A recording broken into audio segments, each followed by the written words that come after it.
দাঁড়া বাসা দাঁড়া, এই বাবাকে কিছু টাকা দিয়ে যা। তোমার টিয়া দিয়ে আমার কি লাভ হবো? তুই দেখিস বাসা, তুই একদিন ভবিষ্যতে তোর বাপ মায়ের মুখ উজ্জ্বল করবি। হ্যাঁ, উজ্জ্বল তো খুব হরমু। থানায় আমার নামে 50টা কেসই আছে।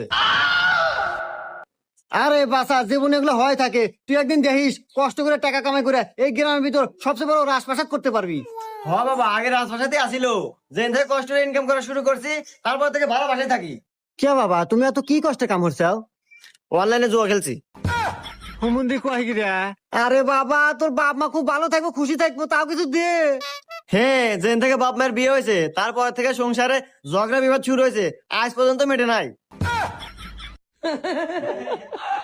এই বাসা, তোর ছোট ভাই আছে? হে বাবা, আপনি কেবার জানলেন? আরে বাসা, এই বাবারা সবকিছুই জানে। তোর ছোট ভাই দেখিস একদিন তোর জন্য ভালো কিছু করব, এখন তো কিছু দে। হ্যাঁ, ভালো কাম তো হয়েছে। 2 বাচ্চার মালিক নিয়ে পলাই